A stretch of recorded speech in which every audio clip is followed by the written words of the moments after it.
Hello बच्चों, राधे राधे।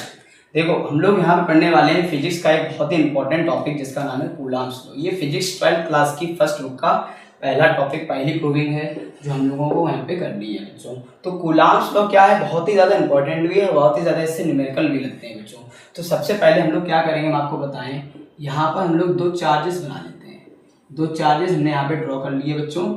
एक की वैल्यू Q1 है और एक की वैल्यू बेटा Q2 है। आपको यहाँ पे याद रखना है, यहाँ पे जब हम चार्ज को लिखेंगे तो यहाँ ना तो नेगेटिव का लिखना है ना पॉजिटिव का लिखना है, वो अपने आप आइडेंटिफाई हो जाता है जब कोई क्वेश्चन को हैंडल किया जाता है बच्चों।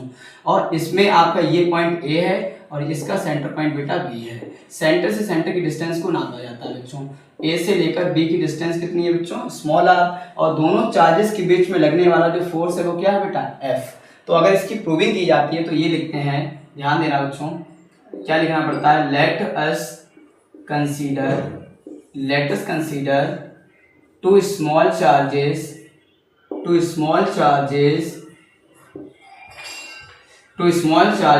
Are placed at a small distance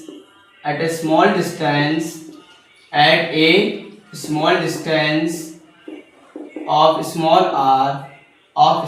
r, then there will be a force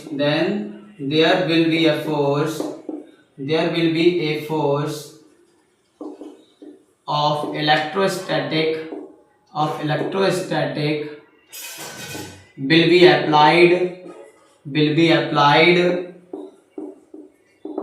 between them. between them बेटा। अब ये फोर्स जो होता है वो यहाँ पे अप्लाइड होता है, उसको निकालने का एक तरीका हम आपको बताते हैं बच्चों। तो सबसे पहले आपको हम बता दें बच्चों, इन्होंने दो पॉइंट यहाँ पे बोले थे, वो पॉइंट आपको लिखवाते हैं। फर्स्ट पॉइंट क्या था, the force F, capital F is directly proportional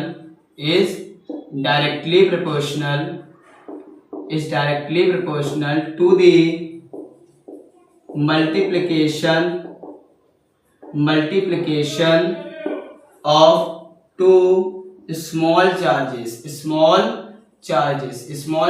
का जो मल्टीप्लिकेशन होता है, वो क्या होता है बेटा, F proportional to Q1 Q2। Equation number इसको क्या लिखा जाएगा बेटा, फर्स्ट। मतलब F की वैल्यू जो है वो प्रोपोर्शनली होती है किसके बेटा, Q1 और Q2 के। इसका मीन्स क्या होता है कि अगर चार्ज की वैल्यूज को इंक्रीज किया जाए तो फोर्स की वैल्यू भी इंक्रीज हो जाती है, और अगर चार्ज की वैल्यू को डिक्रीज किया जाएगा तो फोर्स की वैल्यू भी डिक्रीज होती है। And the second point is the force, देखो बेटा, the force capital F is inversely proportional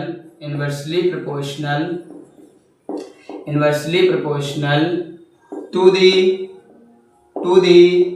square of the radius के स्क्वायर के कैसा होता है बेटा, इनवर्सली प्रोपोर्शनल होता है रेडियस स्मॉल r।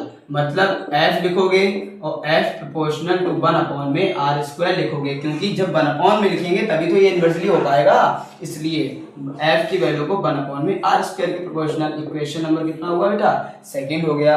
अब इसके आगे की जो प्रूविंग है बच्चों वो हम लोग यहाँ पे देखते हैं। देखो क्या करना है बच्चों, हम लोगों को सबसे पहले यहाँ पे एक चीज पर ध्यान देना है बच्चों हम लोगों को, कि इक्वेशन फर्स्ट एंड सेकेंड यहाँ लिखेंगे बेटा, from equation first and second में आपकी एक चीज सिमिलरिटी है। देखो F और F, यहाँ पे F और F जो है वो दोनों में सेम हो रहा है, तो इसको F एक बार लिख देंगे और ये सिंबल ये भी एक बार लिख देंगे। आंसर क्या आएगा बेटा, Q1 Q2 इंटू 1 में r स्क्वायर।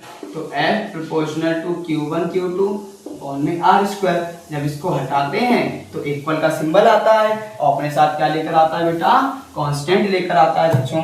क्या कांस्टेंट आता है, यहाँ पे k आ जाता है और Q1 Q2 में r स्क्वायर। तुम जानते हो भैया कि इसका यूनिट क्या होता है, न्यूटन होता है। n फॉर क्या होता है, न्यूटन होता है। अब k जो है उसे कहते हैं कांस्टेंट। इस कांस्टेंट की एक वैल्यू होती है 1/4 पाई एप्सिलॉन नॉट। इसकी भी एक वैल्यू होती है बच्चों, जो होती है 9 × 10⁹ न्यूटन मीटर स्क्वायर पर कूलाम स्क्वायर। ये बच्चों आप लोग जरूर इसको नोट कर लीजिएगा, ये बहुत इंपॉर्टेंट इसका जो यूनिट है भी पूछा जाता है बार बार पेपर में। और इसमें ये एप्सिलॉन, इसे क्या बोला जाता है, एप्सिलॉन जो है, एप्सिलॉन नॉट या जीरो बोल सकते हो आप इसे, जीरो। ये होता क्या है, इसे बोला जाता है बेटा, इसे बोला जाता है परमिटिविटी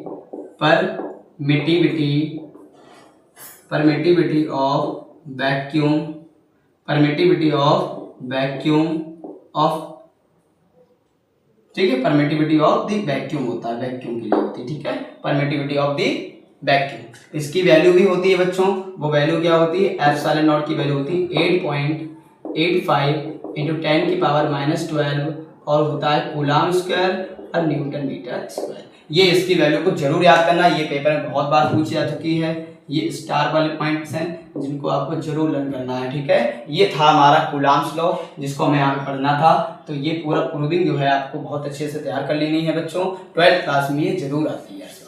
राधे राधे।